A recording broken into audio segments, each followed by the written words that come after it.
Hello welcome back to smiley Chinnu.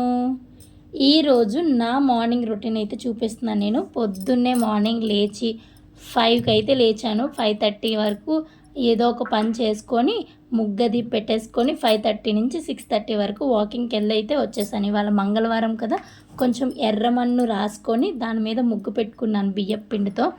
నాకైతే ఇలా చాలా ఇష్టం. ఇంకా కిచెన్లోకి వచ్చి వంట పని అయితే స్టార్ట్ చేశాను. నైట్ నేను గిన్నెలు అవి తోము పెట్టేసుకుంటాను కదా, నైట్ గిన్నెలు అవి తోము పెట్టేసుకొని స్టవ్ అది కడిగి పెట్టేసుకున్నాను. అవన్నీ అయితే సర్దుతున్నాను.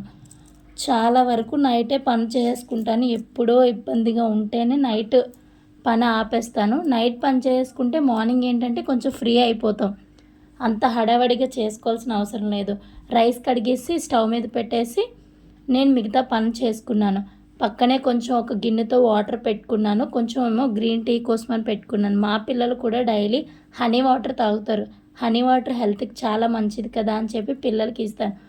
డైలీ అంటే మ్యాక్సిమం వీక్లీ 3 టైమ్స్ అయినా హనీ వాటర్ అయితే తాగుతారు. గోరువెచ్చని నీటిలో కొంచెం 1-2 స్పూన్లు హనీ వేసి అయితే ఇస్తాను. నేను వాడే హనీ అయితే ఆర్గానిక్ది. నేను బ్లింకిట్లో ఆర్డర్ పెట్టాను. చాలా బాగుంది హనీ అయితే. హనీలో చాలా రకాలు ఉంటాయి. ఇదొక రకం ఫార్మింగ్ది, ఇది చాలా బాగుంది. అది బ్లింకిట్ వాడిదే. ఏ మార్కెటింగ్ అయితే నేను చేయట్లేదు. నాకు నచ్చింది కాబట్టి మీకు చెప్తున్నాను. నేనైతే అన్ని పనులు చేసేసుకొని పిల్లలకి తాగడానికి వాటర్ ఇచ్చేసి నేను కర్రీ కోసం అని చెప్పి మొన్న తీసుకొచ్చిన ఆనపకాయలో సగం ముక్కుంటే వాళ్ళిద్దరికీ కర్రీ అయితే చేసి పెట్టేస్తున్నాను. ఒక పక్క అన్నం, ఒక పక్క గ్రీన్ టీ, ఒక పక్క మేము తాగడానికి వాటర్, ఇలా అన్ని 4 పొయ్యిల మీద 4 సెట్ చేస్తాను. అలా అయితేనే పని తొందరగా ఫాస్ట్గా అయిపోద్ది. అలాగే ఉదయాన్నే లేచి హడావడిగా క్యారేజ్ పెట్టే వాళ్ళు చాలామంది ఉంటారు.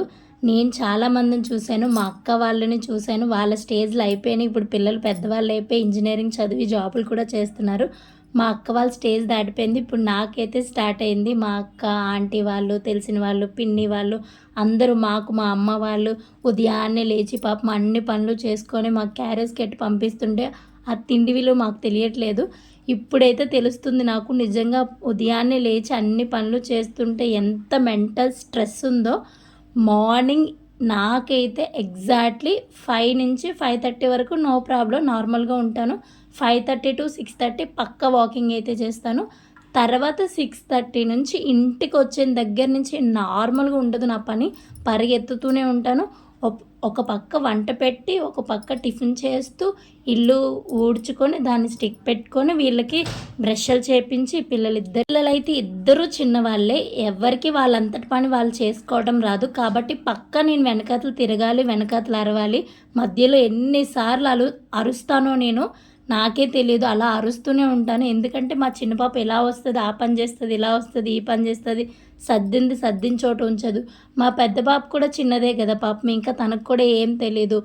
నేను ఇంకా ఖచ్చితంగా పక్కన ఉండాలి. బ్రష్ చేపిస్తాను, వెంటనే స్నానం చేపిస్తాను.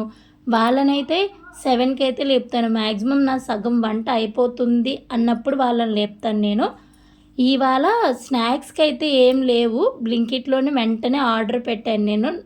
4 యాపిల్ అయితే ఆర్డర్ పెట్టాను. Apple, banana. సో నేనైతే యాపిల్ పీల్ తీసి పెడుతున్నాను. ఎందుకంటే యాపిల్ పైన వ్యాక్స్ ఉంటుందని నాకు ఒకసారి ఒక వీడియోలో చూశాను నేను. అదంతా హెల్త్కి మంచిది కాదు. మ్యాక్సిమం యాపిల్ అనేది పీల్ తీసుకొని తినడమే మంచిది అన్నట్టు నాకు తెలుసు. అందుకే వీలైనంత వరకు మీరు కూడా యాపిల్ని పీల్ తీసుకొని తినండి. ఖచ్చితంగా యాపిల్ పైన మాత్రం వ్యాక్స్ ఉంటుందని నేను చదివాను ఒక చోట, అందుకు చెప్తున్నాను. నేనైతే ఒక 2 బనానా, ఒక 2 యాపిల్స్ మా పిల్లల కోసం స్నాక్స్ అయితే పెట్టేసి ఇలా వంట అవుతుంది. వీళ్ళకి స్నానాలు చేసి యూనిఫామ్ మార్చేసి స్నానాలు చేయించేంత వరకు ఓకే. యూనిఫామ్లు అవి వాళ్ళే నీట్గా వేసుకొని నీట్గా రెడీ అయిపోతారు. నేను మా పెద్ద పాపకు కొంచెం హెయిర్ చేయాలి కదా, ఈలోపు వంట అవుతుండగా నేనైతే స్నానం చేసుకొని వచ్చేసాను. కొంచెం ఫేస్కి మాయిశ్చరైజర్ అప్లై చేసుకొని నా దగ్గర ఉన్న ఫేస్ క్రీమ్ అయితే అప్లై చేసుకున్నాను. ఇలా రోజు మ్యాక్సిమం ఇలానే రెడీ అవుతాను. మరీ అంత హడావడిగా ఏం రెడీ అవ్వను. ఏదైనా షూట్ చేసుకోవాలి, ఏమైనా రీల్స్ చేసుకోవాలంటే ఆ మాత్రం రెడీ అవుతాను. నాకు మ్యాక్సిమం టైం ఉంటుంది. ఎందుకంటే పిల్లలు మార్నింగే వెళ్ళిపోయి ఈవినింగ్ 3:30 వరకు రారు కాబట్టి నేను టైం కేటాయించుకుంటాను. నేనే పిల్లలు తీసుకురావాలి. మా హస్బెండ్ షిఫ్ట్లు అనమాట. షిఫ్ట్ డ్యూటీల వల్ల ఆయనకి ఒకసారి కుదురుతుంది, ఒకసారి కుదరదు. అందువల్ల నేనే మ్యాక్సిమం చూసుకుంటూ ఉంటాను. నాలాగే చాలామంది ఆడవాళ్ళు నేనైతే చాలామంది ఆడవాళ్ళని చూశాను. అందరూ తన పని తానే చేసుకునే వాళ్ళనైతే చూశాను. హస్బెండ్ మీద డిపెండ్ అవ్వకుండా వాళ్ళ పని వాళ్ళే, పిల్లలు వాళ్ళే పిక్ చేసుకొని వాళ్ళే తీసుకెళ్ళి అన్ని పనులు ఎంతోమందిని చూశాను. నాకు వాళ్ళందరూ ఇన్స్పైర్. నిజంగా వాళ్ళని చూసి చాలా నేర్చుకోవాలి.